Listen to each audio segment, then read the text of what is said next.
Hello everyone and welcome back to the channel. Today I want to make a review of Triban RC120 road bicycle, which I own for more than a year now, and on which I've ridden several thousand kilometers on different surfaces and different types of terrain. So to start with a little bit of background, I was riding mountain bikes for all my life and never tried road bicycles, but last year I had a wrist surgery and grabbing a straight handlebar was not really an option for me. So I decided to give it a try because road bicycles usually have this drop-down handlebars, which was a lot more ergonomic for my wrist at that time. And since it was a first road bicycle for me, I didn't really know if I would like it or not. I decided not to spend too much money on it and try to find the most budget-friendly option. And naturally, I had some criteria in mind for my bicycle, one of which was disc brakes. And here I encountered very unpleasant surprise.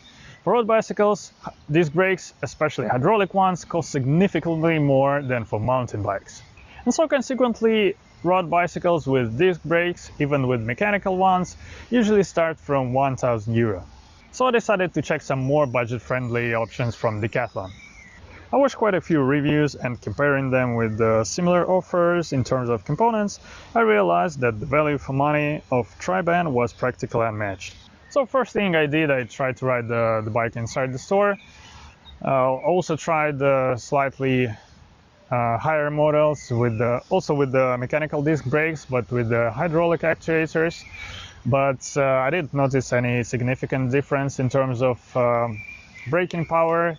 But the shifters itself were a little bit more flimsy, so I decided to stick with the 120. So my high is exactly on the border of L and XL size, and what you usually do in this situation, you probably prefer to stick with the smaller one for the most comfort, so I stick with the L size frame. So first thing I did after buying the bike is I did some bike fitting using YouTube video instructions. And I also adjusted the brakes to reduce the free play and make them more snappy and aggressive.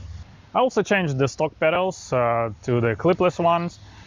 I decided to go with the simplest Shimano model M520. And I also bought a pair of specialized enduro clipless shoes, which are extremely comfortable for walking in. Well, now let's go through the elements of the bike, and let's perhaps start with ergonomic.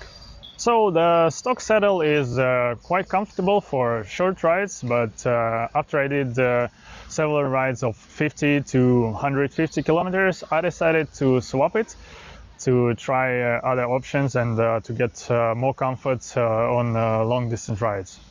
The handlebar has a perfect width for my shoulder size, and the only thing I probably will try to change is to try a little bit shorter stem, which will give me a little bit shorter reach distance, and probably it will be a little bit more comfortable on the longer ride as well.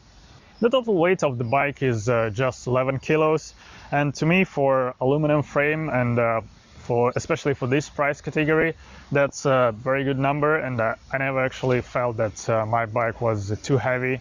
I handle it super easily in any situation, and I take it upstairs to my apartment just fine. The shifters are 2-button. They're quite simple, but at the same time they're quite robust. Both shifters work clearly and reliably, and actually I've never had to adjust them. The only thing is front derailleur is a little bit tricky because it has 3 clicks on the upshift and 2 clicks on the downshift, which was a little bit confusing at first, especially since on my mountain bikes I didn't have front derailleur at all. But after using it for a while, you're quickly getting used to it. The brakes, which initially caused the most concern, turned out to be quite grippy, and they do a very good job even on descents with the altitude drop of more than 1000 meters. And as I said, the only adjustment I did is I reduced the free play to make them a little bit more snappy and aggressive. The stock tires have a pretty good grip on both dry asphalt and in the rain. Of course, they are not the grippiest, but they also don't slip. On descents, I was braking from a speeds of 80 kilometers per hour, and they were holding just well. They are also quite robust and have a very good puncture protection since the top layer is quite hard. And whenever needed, I rode my bicycle on gravel and on unpaved roads in the forest, and I never had any fear, and actually I never had any puncture.